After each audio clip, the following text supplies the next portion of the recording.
10 महाविद्याएं। प्रथम काली। 10 महाविद्याओं में काली प्रथम है।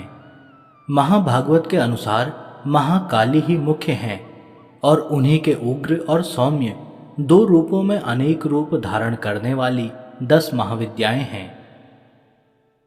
विद्यापति भगवान शिव की शक्तियां ये महाविद्याएं अनंत सिद्धियां प्रदान करने में समर्थ हैं। दार्शनिक दृष्टि से भी काल तत्व की प्रधानता सर्वोपरि है। इसलिए महाकाली या काली ही समस्त विद्याओं की आदि हैं, अर्थात उनकी विद्यामय विभूतियां ही महाविद्याएं हैं। ऐसा लगता है कि महाकाल की प्रियतमा काली ही अपने दक्षिण और वाम रूपों में 10 महाविद्याओं के नाम से विख्यात हुई। वृहनील तंत्र में कहा गया है कि रक्त और कृष्ण भेद से काली ही 2 रूपों में अधिष्ठित हैं। कृष्णा का नाम दक्षिणा और रक्तवर्णा का नाम सुंदरी है। कालिका पुराण में कथा आती है कि एक बार हिमालय पर अवस्थित मतंग मुनि के आश्रम में जाकर देवताओं ने महामाया की स्तुति की। स्तुति से प्रसन्न होकर मतंग वनिता के रूप में भगवती ने देवताओं को दर्शन दिया और पूछा कि तुम लोग किसकी स्तुति कर रहे हो। उसी समय देवी के शरीर से काले पहाड़ के समान वर्ण वाली एक और दिव्य नारी का प्राकट्य हुआ। उस महातेजस्विनी ने स्वयं ही देवताओं की ओर से उत्तर दिया कि ये लोग मेरा ही स्तवन कर रहे हैं। वे काजल के समान कृष्णा थी, इसलिए उनका नाम काली पड़ा। दुर्गा सप्तशती के अनुसार एक बार शुंभ निशुंभ के अत्याचार से व्यथित होकर देवताओं ने हिमालय पर जाकर देवी सूक्त से देवी की स्तुति की। तब गौरी की देह से कौशिकी का प्राकट्य हुआ। कौशिकी के अलग होते ही अंबा पार्वती का स्वरूप कृष्ण हो गया, जो काली नाम से विख्यात हुई। काली को नील रूपा होने के कारण तारा भी कहते हैं। नारद पांचरात्र के अनुसार एक बार काली के मन में आया कि वे पुनः गौरी हो जाए। यह सोचकर वे अंतर्ध्यान हो गई। शिवजी ने नारद जी से उनका पता पूछा। नारद जी ने उनसे सुमेरु के उत्तर में देवी के प्रत्यक्ष उपस्थित होने की बात कही। शिवजी की आज्ञा से नारद जी वहां गए। उन्होंने देवी से शिवजी के साथ विवाह का प्रस्ताव रखा। प्रस्ताव सुनकर देवी क्रुद्ध हो गई और उनकी देह से एक अन्य षोडशी विग्रह प्रकट हुआ और छाया विग्रह त्रिपुर भैरवी का प्राकट्य हुआ। काली की उपासना में संप्रदायगत भेद है। प्रायः 2 रूपों में इनकी उपासना का प्रचलन है। भव बंधन मोचन में काली की उपासना सर्व उत्कृष्ट कही जाती है। शक्ति साधना के 2 पीठों में काली की उपासना शाम पीठ पर करने योग्य है। भक्ति मार्ग में तो किसी भी रूप में उन महामाया की उपासना फलप्रदा है, पर सिद्धि के लिए उनकी उपासना वीर भाव से की जाती है।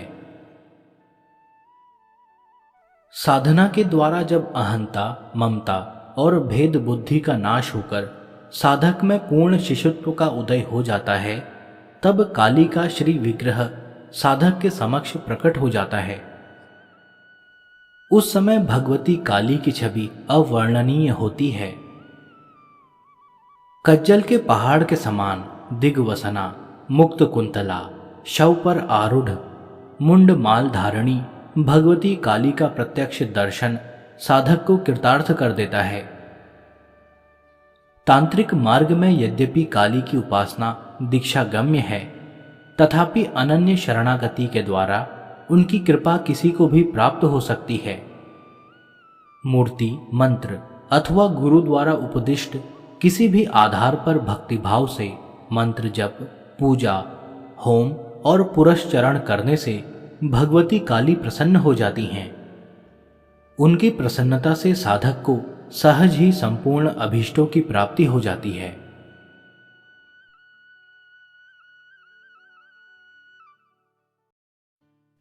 10 महाविद्याएं। द्वितीय तारा।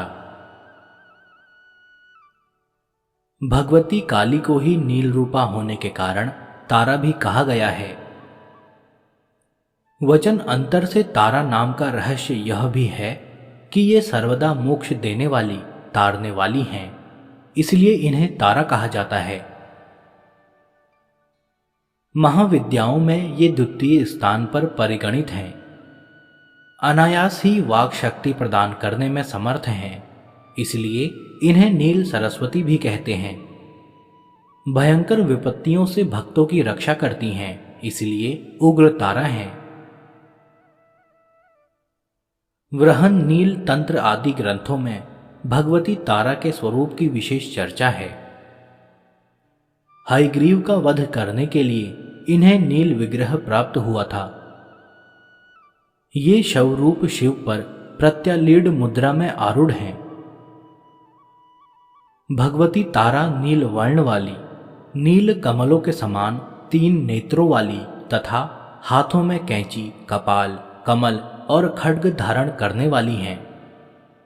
ये व्याघ्र चम्र से विभूषिता तथा कंठ में मुंडमाला धारण करने वाली हैं। शत्रुनाश, वाक शक्ति की प्राप्ति तथा भोग मोक्ष की प्राप्ति के लिए तारा अथवा उग्र तारा की साधना की जाती है। रात्रि देवी की स्वरूपा शक्ति तारा महाविद्याओं में अद्भुत प्रभाव वाली और सिद्धि की अधिष्ठात्री देवी कही गई हैं।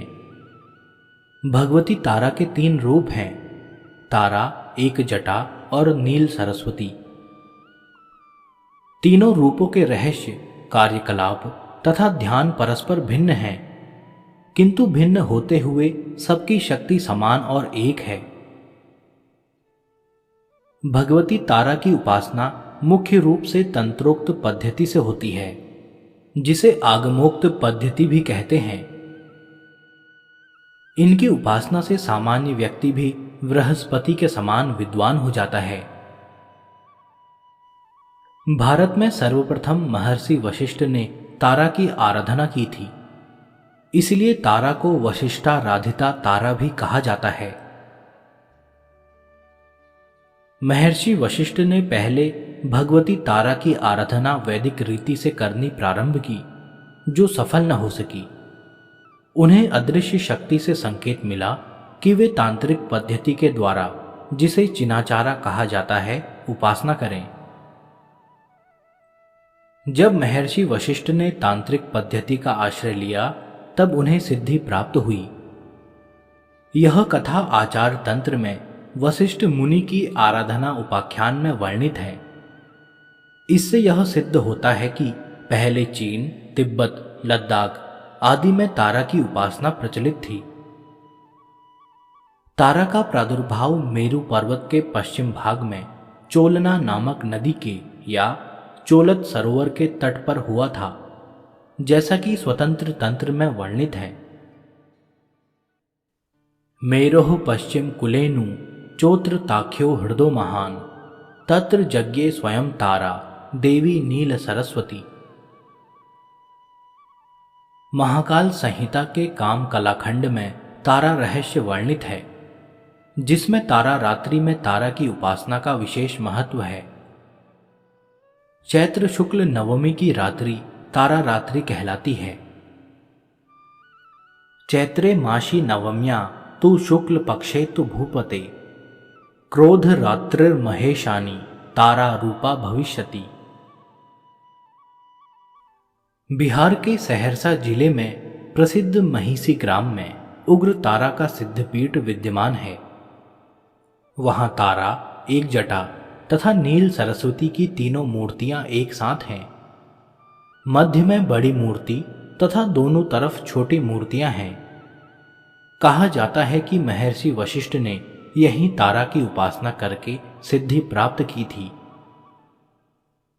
तंत्र शास्त्र के प्रसिद्ध ग्रंथ महाकाल संहिता के गुह्य काली खंड में महाविद्याओं की उपासना का विस्तृत वर्णन है। उसके अनुसार तारा का रहस्य अत्यंत चमत्कारजनक है।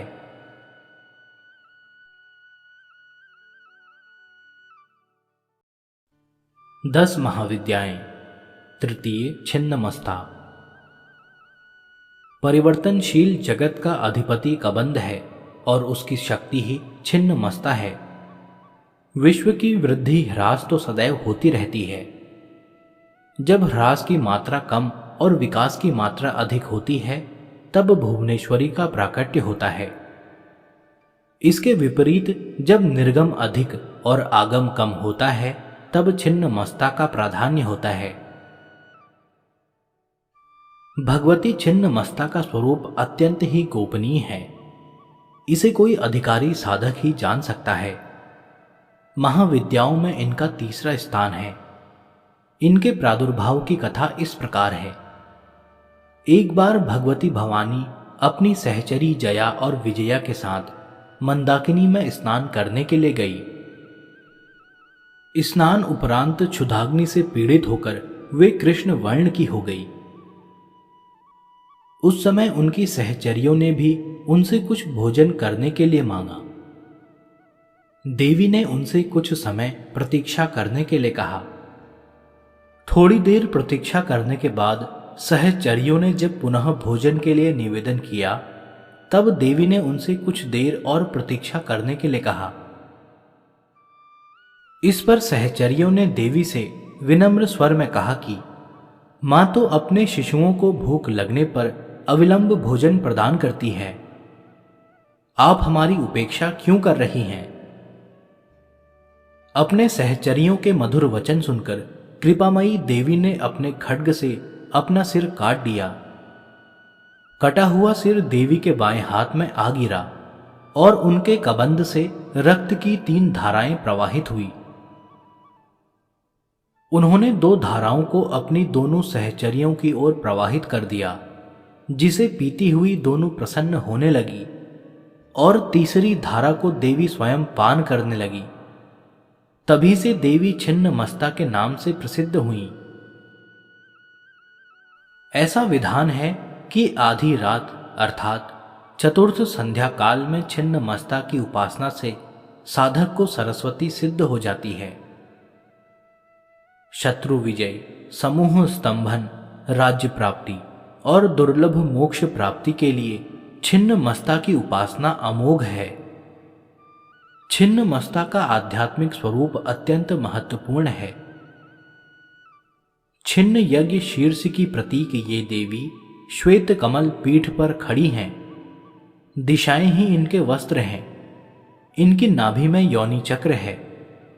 कृष्ण, तम और रक्त रज गुणों की देवियां इनकी सहचरियां हैं। ये अपना शीश काटकर भी जीवित हैं। यह अपने आप में पूर्ण अंतर्मुखी साधना का संकेत है। विद्वानों ने इस कथा में सिद्धि की चरम सीमा का निर्देश माना है। योग शास्त्र में 3 ग्रंथियां बताई गई हैं, जिनके भेदन के बाद योगी को पूर्ण सिद्धि प्राप्त होती है। इन्हें ब्रह्म ग्रंथि, विष्णु ग्रंथि तथा रुद्र ग्रंथि कहा गया है। मूलाधार में ब्रह्म ग्रंथि, मणिपुर में विष्णु ग्रंथि तथा आज्ञा चक्र में रुद्र ग्रंथि का स्थान है। इन ग्रंथियों के भेदन से ही अद्वैत आनंद की प्राप्ति होती है। योगियों का ऐसा अनुभव है कि मणिपुर चक्र के नीचे की नाड़ियों में ही काम और रति का मूल है। उसी पर छिन्ना महाशक्ति आरूढ़ है। इसका ऊर्ध्व प्रवाह होने पर रुद्र ग्रंथि का भेदन होता है। छिन्नमस्ता का वज्र वैरोचनी नाम शाक्तों, बौद्धों तथा जैनों में समान रूप से प्रचलित है। देवी की दोनों सहचरियां रजोगुण तथा तमोगुण की प्रतीक हैं। कमल विश्व प्रपंच है और कामरति चिदानंद की स्थूल वृत्ति है। बृहदारण्यक की अश्वशिर विद्या, शाक्तों की हयग्रीव विद्या तथा गाणपत्यों के छिन्न शीर्ष गणपति का रहस्य भी छिन्नमस्ता से ही संबंधित है। हिरण्यकश्यपु, वैरोचन आदि छिन्नमस्ता के ही उपासक थे। इसीलिए इन्हें उग्र वैरोचनिया कहा गया है। वैरोचन अग्नि को कहते हैं। अग्नि के स्थान मणिपुर में छिन्न मस्ता का ध्यान किया जाता है और वज्रा नाड़ी में इनका प्रवाह होने से इन्हें वज्र वैरोचनिया कहते हैं। श्री भैरव तंत्र में कहा गया है कि इनकी आराधना से साधक जीव भाव से मुक्त होकर शिव भाव को प्राप्त कर लेता है।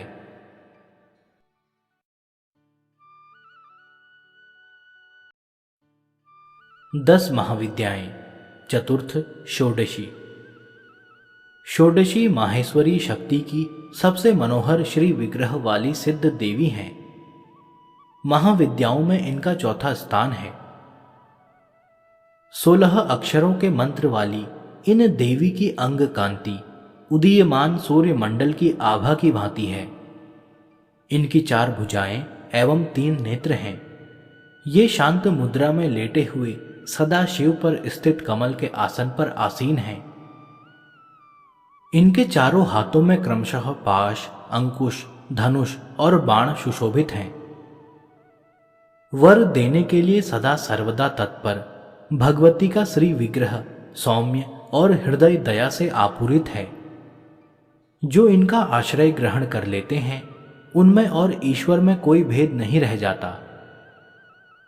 वस्तुतः इनकी महिमा अवर्णनीय है। संसार के समस्त मंत्र तंत्र इनकी आराधना करते हैं। वेद भी इनका वर्णन करने में असमर्थ हैं।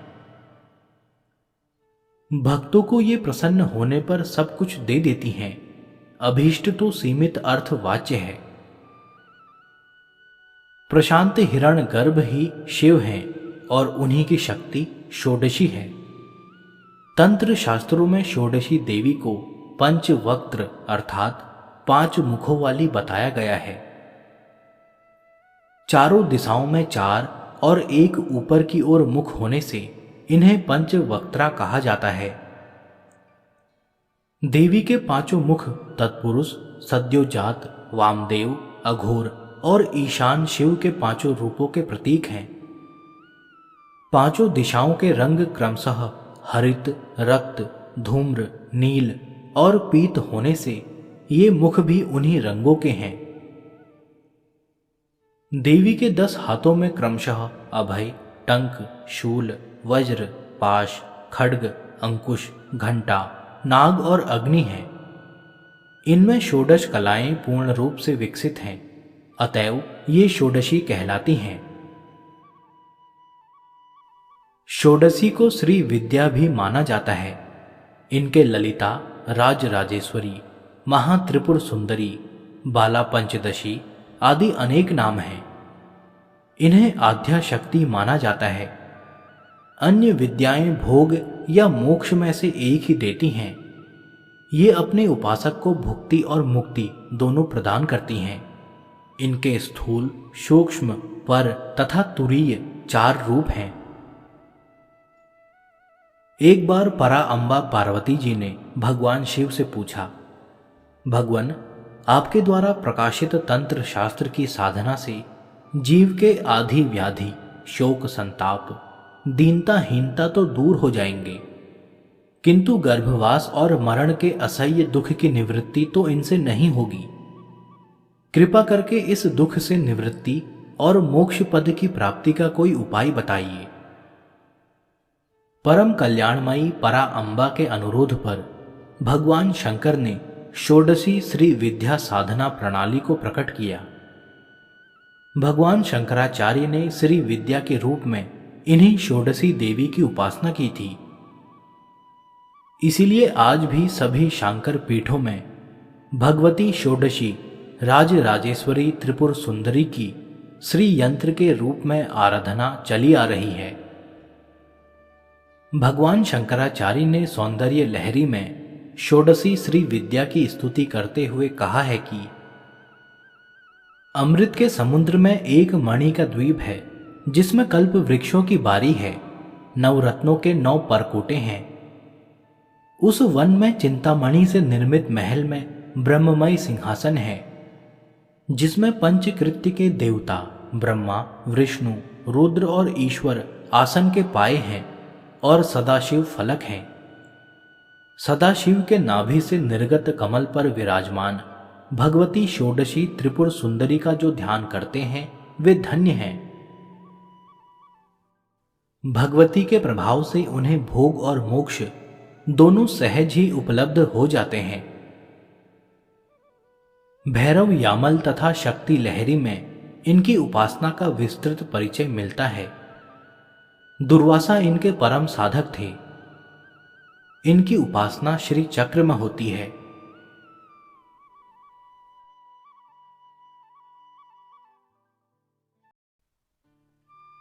दस महाविद्याएं। पंचम भुवनेश्वरी।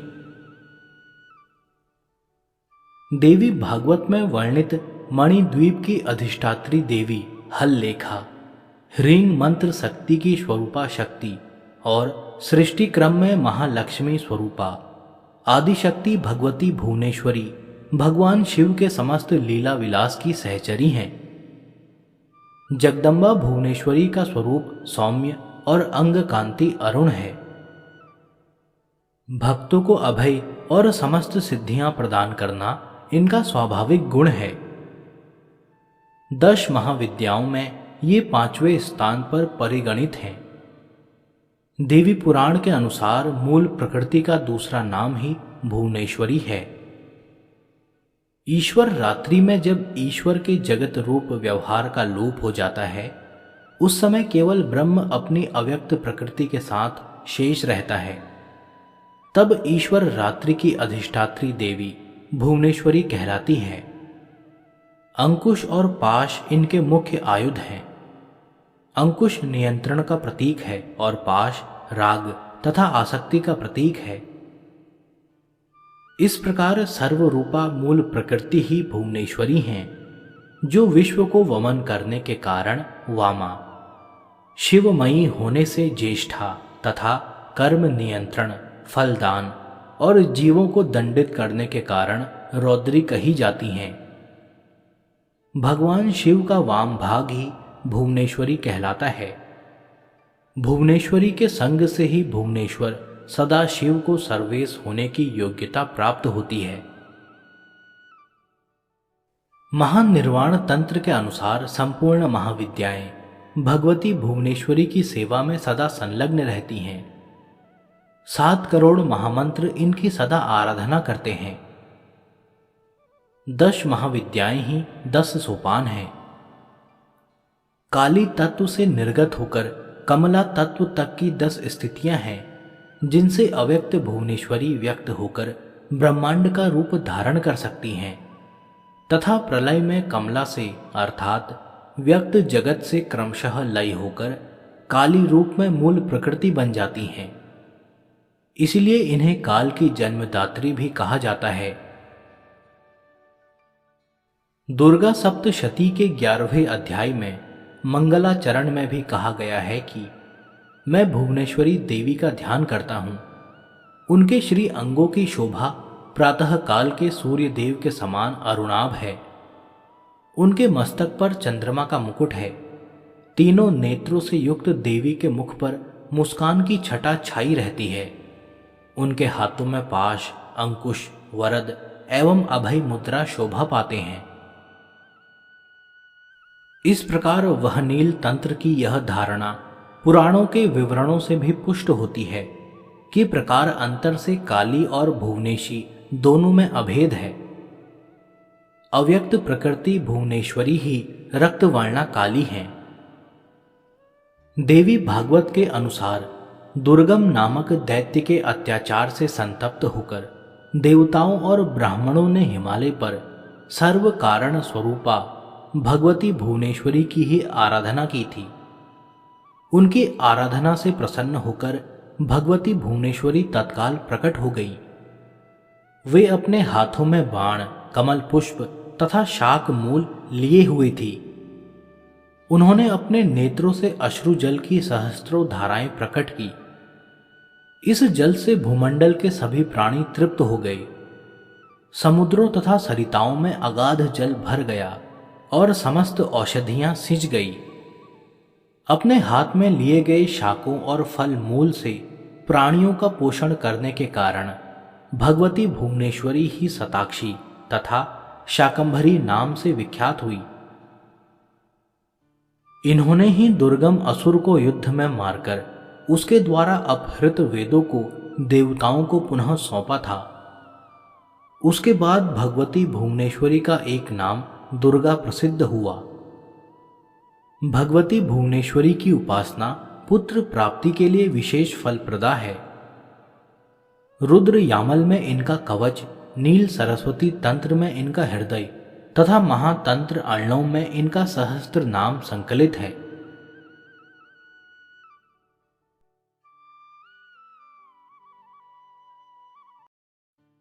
दश महाविद्याएं। षष्ठम त्रिपुर भैरवी। क्षीयमान विश्व के अधिष्ठान दक्षिण मूर्ति काल भैरव हैं। उनकी शक्ति ही त्रिपुर भैरवी है। ये ललिता या महात्रिपुर सुंदरी की रथवाहिनी है। ब्रह्मांड पुराण में इन्हें गुप्त योगिनियों की अधिष्ठात्री देवी के रूप में चित्रित किया गया है। मत्स्य पुराण में इनके त्रिपुर भैरवी, कोलेश भैरवी, रुद्र भैरवी, चैतन्य भैरवी तथा नित्या भैरवी आदि रूपों का वर्णन प्राप्त होता है। इंद्रियों पर विजय और सर्वत्र उत्कर्ष की प्राप्ति हेतु त्रिपुर भैरवी की उपासना का वर्णन शास्त्रों में मिलता है। महाविद्याओं में इनका छठा स्थान है। त्रिपुर भैरवी का मुख्य उपयोग घोर कर्म में होता है। इनके ध्यान का उल्लेख दुर्गा सप्तशती के तीसरे अध्याय में महिषासुर वध के प्रसंग में हुआ है। इनका रंग लाल है। ये लाल वस्त्र पहनती हैं, गले में मुंड माला धारण करती हैं और स्तनों पर रक्त चंदन का लेप करती हैं। ये अपने हाथों में जपमाला, पुस्तक तथा वर और अभय मुद्रा धारण करती हैं। ये कमल आसन पर विराजमान हैं। भगवती त्रिपुर भैरवी ने ही मधुपान करके महिष का हृदय विदीर्ण किया था। रुद्र यामल एवं भैरवी कुल सर्वस्व में इनकी उपासना तथा कवच का उल्लेख मिलता है। संकटों से मुक्ति के लिए भी इनकी उपासना करने का विधान है। घोर कर्म के लिए काल की विशेष अवस्था जनित मानों को शांत कर देने वाली शक्ति को ही त्रिपुर भैरवी कहा जाता है। इनका अरुण वर्ण विमर्श का प्रतीक है। इनके गले में सुशोभित मुंडमाला ही वर्णमाला है। देवी के रक्त लिप्त पयोधर रजोगुण संपन्न सृष्टि प्रक्रिया के प्रतीक हैं। अक्ष जपमाला वर्ण समामान्य की प्रतीक है। पुस्तक ब्रह्म विद्या है। त्रिनेत्र वेद त्रयी हैं तथा समिति हास करुणा है। आगम ग्रंथों के अनुसार त्रिपुर भैरवी एकाक्षर रूप प्रणव है। इनसे संपूर्ण भुवन प्रकाशित हो रहे हैं तथा अंत में इन्हीं में लय हो जाएंगे। औ से लेकर विसर्ग तक 16 वर्ण भैरव कहलाते हैं तथा कौ से छ तक के वर्ण योनि अथवा भैरवी कहे जाते हैं। स्वच्छंदो घोत के प्रथम पटल में इस पर विस्तृत प्रकाश डाला गया है। यहां पर त्रिपुर भैरवी को योगेश्वरी रूप में उमा बतलाया गया है। इन्होंने भगवान शंकर को पति रूप में प्राप्त करने के लिए कठोर तपस्या करने का दृढ़ निर्णय लिया था। बड़े बड़े ऋषि मुनि भी इनकी तपस्या को देखकर दंग रह गए। इससे सिद्ध होता है कि भगवान शंकर की उपासना में निरत उमा का दृढ़ निश्चयी स्वरूप ही त्रिपुर भैरवी का परिचायक है। त्रिपुर भैरवी की स्तुति में कहा गया है कि भैरवी सूक्ष्म वाक तथा जगत के मूल कारण की अधिष्ठात्री हैं। त्रिपुर भैरवी के अनेक भेद हैं, जैसे सिद्धि भैरवी, चैतन्य भैरवी, भुवनेश्वरी भैरवी, कमलेश्वरी भैरवी, कामेश्वरी भैरवी, षटकूटा भैरवी, नित्या भैरवी, कौलेशी भैरवी, रुद्र भैरवी आदि। सिद्धि भैरवी उत्तरा मान्य पीठ की देवी हैं। नित्या भैरवी पश्चिमा मान्य पीठ की देवी हैं। इनके उपासक स्वयं भगवान शिव हैं। रुद्र भैरवी दक्षिणामान्य पीठ की देवी हैं। इनके उपासक भगवान विष्णु हैं। त्रिपुर भैरवी के भैरव बटुक हैं। मुंडमाला तंत्र के अनुसार त्रिपुर भैरवी को भगवान नरसिंह की अभिन्न शक्ति बताया गया है। सृष्टि में परिवर्तन होता रहता है। इसका मूल कारण आकर्षण तथा विकर्षण है। इस सृष्टि के परिवर्तन में क्षण क्षण में होने वाली भावी क्रिया की अधिष्ठाता शक्ति ही वैदिक दृष्टि से त्रिपुर भैरवी कही जाती हैं। त्रिपुर भैरवी की रात्रि का नाम कालरात्रि तथा भैरव का नाम काल भैरव है।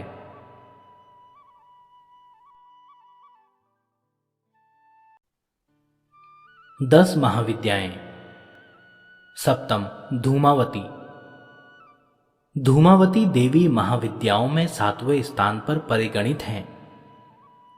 इनके संदर्भ में कथा आती है कि एक बार भगवती पार्वती भगवान शिव के साथ कैलाश पर्वत पर बैठी हुई थी। उन्होंने महादेव से अपनी क्षुधा का निवारण करने का निवेदन किया। कई बार मांगने पर भी जब भगवान शिव ने उस ओर ध्यान नहीं दिया, तब उन्होंने महादेव को ही उठाकर निगल लिया। उनके शरीर से धूम राशि निकली। शिवजी ने उस समय पार्वती जी से कहा कि आपकी सुंदर मूर्ति धुएं से ढक जाने के कारण धूमावती या धूम्रा कही जाएगी। धूमावती महाशक्ति अकेली है तथा स्वयं नियंत्रिका है। इसका कोई स्वामी नहीं है, इसलिए इसे विधवा कहा गया है। दुर्गा सप्तशती के अनुसार इन्होंने ही प्रतिज्ञा की थी, जो मुझे युद्ध में जीत लेगा तथा मेरा गर्व दूर कर देगा, वही मेरा पति होगा।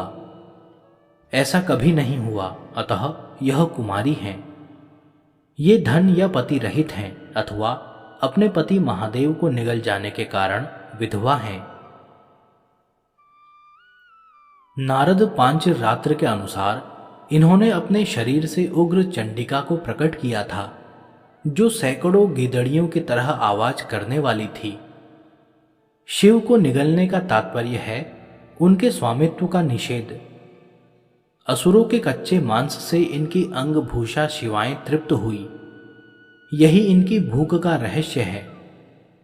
इनके ध्यान में इन्हें विवर्ण, चंचल, काले रंग वाली, मैले कपड़े धारण करने वाली, खुले केशों वाली, विधवा, काक ध्वज वाले रथ पर आरूढ़, हाथ में सूप धारण किए, भूख प्यास से व्याकुल तथा निर्मल आंखों वाली बताया गया है। स्वतंत्र तंत्र के अनुसार सती ने जब दक्ष यज्ञ में योग अग्नि के द्वारा अपने आप को भस्म कर दिया, तब उस समय जो धुआं उत्पन्न हुआ उससे धूमावती विग्रह का प्राकट्य हुआ था। धूमावती की उपासना विपत्ति नाश, रोग निवारण, युद्ध जय, उच्चाटन तथा मारण आदि के लिए की जाती है। शाक्त प्रमोद में कहा गया है कि इनके उपासक पर दुष्ट अभिचार का प्रभाव नहीं पड़ता। संसार में रोग दुख के कारण 4 देवता हैं। ज्वर, उन्माद तथा दाह रुद्र के कोप से, मूर्छा, विकलांगता यम के कोप से, धूल, गठिया, लकवा वरुण के कोप से तथा शोक, कलह, क्षुधा, तृषा आदि निऋत्री के कोप से होते हैं। सतपथ ब्राह्मण के अनुसार धूमावती और निऋत्री एक हैं। यह लक्ष्मी की ज्येष्ठा हैं, अतः ज्येष्ठा नक्षत्र में उत्पन्न व्यक्ति जीवन भर दुख भोगता है।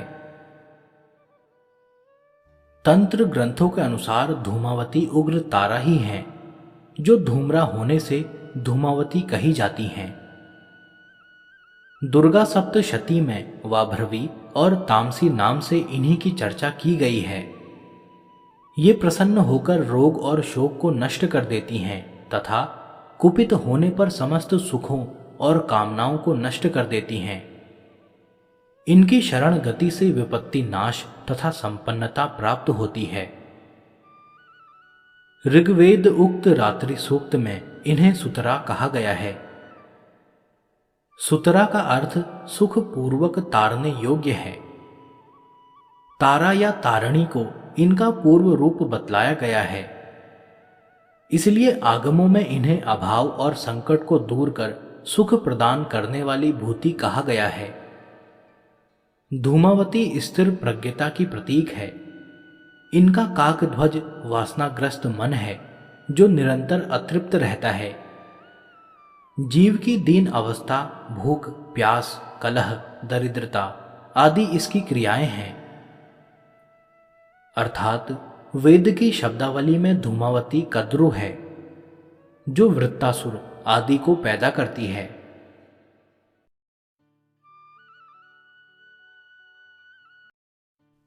10 महाविद्याएं। अष्टम वगलामुखी। व्यष्टि रूप में शत्रुओं को नष्ट करने की इच्छा रखने वाली तथा समष्टि रूप में परमात्मा की संहार शक्ति ही वगला है। पीतांबरा विद्या के नाम से विख्यात वगलामुखी की साधना प्रायः शत्रु भय से मुक्ति और वाक्य सिद्धि के लिए की जाती है। इनकी उपासना में हरिद्रा माला, पीत पुष्प एवं पीत वस्त्र का विधान है। महाविद्याओं में इनका 8वां स्थान है। इनके ध्यान में बताया गया है कि ये सुधा समुद्र के मध्य में स्थित मणिमय मंडप में रत्नमय सिंहासन पर विराज रही हैं। ये पीत वर्ण के वस्त्र, पीत आभूषण तथा पीले पुष्पों की ही माला धारण करती हैं। इनके एक हाथ में शत्रु की जिह्वा और दूसरे हाथ में मुद्गर है। स्वतंत्र तंत्र के अनुसार भगवती वगलामुखी के प्रादुर्भाव की कथा इस प्रकार है। सत्य युग में संपूर्ण जगत को नष्ट करने वाला भयंकर तूफान आया। प्राणियों के जीवन पर आए संकट को देखकर भगवान महाविष्णु चिंतित हो गए। वे सौराष्ट्र देश में हरिद्रा सरोवर के समीप जाकर भगवती को प्रसन्न करने के लिए तप करने लगे। श्री विद्या ने उस सरोवर से वगलामुखी रूप में प्रकट होकर उन्हें दर्शन दिया तथा विध्वंसकारी तूफान का तुरंत स्तंभन कर दिया। वगलामुखी महाविद्या भगवान विष्णु के तेज से युक्त होने के कारण वैष्णवी है। मंगलवार युक्त चतुर्दशी की अर्धरात्रि में इनका प्रादुर्भाव हुआ था। इस विद्या का उपयोग दैवी प्रकोप की शांति, धन धान्य के लिए पौष्टिक कर्म एवं आभिचारिक कर्म के लिए भी होता है। यह भेद केवल प्रधानता के अभिप्राय से है, अन्यथा इनकी उपासना भोग और मोक्ष दोनों की सिद्धि के लिए की जाती है। यजुर्वेद की काठक संहिता के अनुसार 10 दिशाओं को प्रकाशित करने वाली सुंदर स्वरूप धारणी विष्णु पत्नी त्रिलोक जगत की ईश्वरी मानवता कही जाती है। स्तंभन कारिणी शक्ति व्यक्त और अव्यक्त सभी पदार्थों की स्थिति का आधार पृथ्वी रूपा शक्ति है। वगला उसी स्तंभन शक्ति की अधिष्ठात्री देवी है। शक्ति रूपा वगला की स्तंभन शक्ति से द्युलोक वृष्टि प्रदान करता है। उसी से आदित्य मंडल ठहरा हुआ है और उसी से स्वर्ग लोक भी स्तंभित है। भगवान श्री कृष्ण ने भी गीता में उसी शक्ति का समर्थन किया है। तंत्र में वही स्तंभन शक्ति वगलामुखी के नाम से जानी जाती है। श्री वगलामुखी को ब्रह्मास्त्र के नाम से भी जाना जाता है। ऐहिक या पारलौकिक देश अथवा समाज में दुख अरिष्टों के दमन और शत्रुओं के शमन में वगलामुखी के समान कोई मंत्र नहीं है। चिरकाल से साधक इन्हीं महादेवी का आश्रय लेते आ रहे हैं। इनके बडवामुखी, जात वेदमुखी, उल्कामुखी, ज्वालामुखी तथा वृहद भानुमुखी 5 मंत्र भेद हैं। कुंडिका तंत्र में वगलामुखी के जप के विधान पर विशेष प्रकाश डाला गया है। मुंडमाल तंत्र में तो यहां तक कहा गया है कि इनकी सिद्धि के लिए नक्षत्र आदि विचार और काल शोधन की भी आवश्यकता नहीं है। वगला महाविद्या ऊर्ध्वामान्य के अनुसार ही उपास्य है। इस आमान्य में शक्ति केवल पूज्य मानी जाती है, भोग्य नहीं। श्री कुल की सभी महाविद्याओं की उपासना गुरु के सानिध्य में रहकर सतर्कता पूर्वक सफलता की प्राप्ति होने तक करते रहना चाहिए। इसमें ब्रह्मचर्य का पालन और बाहर भीतर की पवित्रता अनिवार्य है। सर्वप्रथम ब्रह्मा जी ने वगला महाविद्या की उपासना की थी। ब्रह्मा जी ने इस विद्या का उपदेश सनकादिक मुनियों को किया। सनत कुमार ने देवर्षि नारद को और नारद ने सांख्यायन नामक परमहंस को इसका उपदेश किया। सांख्यायन ने 36 पटलों में उपनिबद्ध वगला तंत्र की रचना की। वगलामुखी के दूसरे उपासक भगवान विष्णु और तीसरे उपासक परशुराम हुए तथा परशुराम ने यह विद्या आचार्य द्रोण को बताई।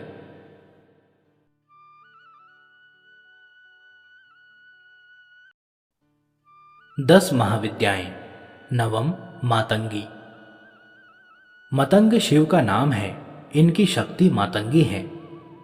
मातंगी के ध्यान में बताया गया है कि ये श्याम वर्ण हैं और चंद्रमा को मस्तक पर धारण किए हुए हैं। भगवती मातंगी त्रिनेत्रा रत्नमय सिंहासन पर आसीन, नील कमल के समान कांति वाली तथा राक्षस समूह रूप अरण्य को भस्म करने में दावानल के समान है। इन्होंने अपनी 4 भुजाओं में पाश, अंकुश, खेटक और खड्ग धारण किया है। ये असुरों को मोहित करने वाली एवं भक्तों को अभीष्ट फल देने वाली हैं। गृहस्थ जीवन को सुखी बनाने, पुरुषार्थ सिद्धि और वाग विलास में पारंगत होने के लिए मातंगी की साधना श्रेयस्कर है। महाविद्याओं में ये 9वें स्थान पर परिगणित हैं। नारद पांचरात्र के 12वें अध्याय में शिव को चांडाल तथा शिवा को उच्छिष्ट चांडाली कहा गया है। इनका ही नाम मातंगी है। पुरातन काल में मतंग नामक मुनि ने नाना वृक्षों से परिपूर्ण कदम्ब वन में सभी जीवों को वश में करने के लिए भगवती त्रिपुरा की प्रसन्नता हेतु कठोर तपस्या की थी। उस समय त्रिपुरा के नेत्र से उत्पन्न तेज ने एक श्यामल नारी विग्रह का रूप धारण कर लिया। इन्हें राज मातंगिनी कहा गया। यह दक्षिण तथा पश्चिमा मान्य की देवी हैं। राज मातंगी, सुमुखी, वश्य मातंगी तथा कर्ण मातंगी इनके नामांतर हैं। मातंगी के भैरव का नाम मतंग है। ब्रह्म यामल इन्हें मतंग मुनि की कन्या बताता है। 10 महाविद्याओं में मतंगी की उपासना विशेष रूप से वाक सिद्धि के लिए की जाती है। पुरश्चर्या अर्णव में कहा गया है, अक्ष वक्षे महादेवीम मातंगीम सर्व सिद्धिदाम अस्याः सेवन मात्रेण वाक सिद्धिम लभते ध्रुवम। मातंगी के स्थूल रूपात्मक प्रतीक विधान को देखने से यह भलीभांति ज्ञात हो जाता है कि ये पूर्णतया वाग देवता की ही मूर्ति हैं। मातंगी का श्याम वर्ण परावाक बिंदु है। उनका त्रिनयन सूर्य, सोम और अग्नि है। इनकी 4 भुजाएं 4 वेद हैं। पाश अविद्या है, अंकुश विद्या है, कर्म राशि दंड है। शब्द स्पर्श आदि गुण कृपाण हैं, अर्थात पंचभूतात्मक सृष्टि के प्रतीक हैं। कदम्ब वन ब्रह्मांड का प्रतीक है। योग राज उपनिषद में ब्रह्मलोक को कदम्ब गोलाकार कहा गया है। कदम्ब गोलाकारम ब्रह्मलोकम व्रजन्ति ते। भगवती मातंगी का सिंहासन शिवात्मक महामंच या त्रिकोण है। उनकी मूर्ति सूक्ष्म रूप में यंत्र तथा पर रूप में भावना मात्र है। दुर्गा सप्तशती के 7वें अध्याय में भगवती मातंगी के ध्यान का वर्णन करते हुए कहा गया है कि वे रत्नमय सिंहासन पर बैठकर पढ़ते हुए तोते का मधुर शब्द सुन रही हैं। उनके शरीर का वर्ण श्याम है। वे अपना एक पैर कमल पर रखी हुई हैं। अपने मस्तक पर अर्धचंद्र तथा गले में कलहार पुष्पों की माला धारण करती हैं। वीणा बजाती हुई भगवती मातंगी के अंग में कसी हुई चोली शोभा पा रही है। वे लाल रंग की साड़ी पहने तथा हाथ में शंखमयी पात्र लिए हुए हैं। उनके वदन पर मधु का हल्का हल्का प्रभाव जान पड़ता है और ललाट में बिंदी शोभा पा रही है। इनका वल्लकी धारण करना नाद का प्रतीक है। तोते का पढ़ना ह्रीम वर्ण का उच्चारण करना है, जो बीज अक्षर का प्रतीक है। कमल वर्णात्मक सृष्टि का प्रतीक है। शंख पात्र ब्रह्म रंध्र तथा मधु अमृत का प्रतीक है। रक्त वस्त्र अग्नि या ज्ञान का प्रतीक है। वाग देवी के अर्थ में मातंगी यदि व्याकरण रूपा है तो शुक शिक्षा का प्रतीक है। चारों भुजाएं वेद चतुष्टय हैं। इस प्रकार तांत्रिकों की भगवती मातंगी महाविद्या वैदिकों की सरस्वती ही हैं। तंत्र के ग्रंथों में इनकी उपासना का विस्तृत वर्णन प्राप्त होता है।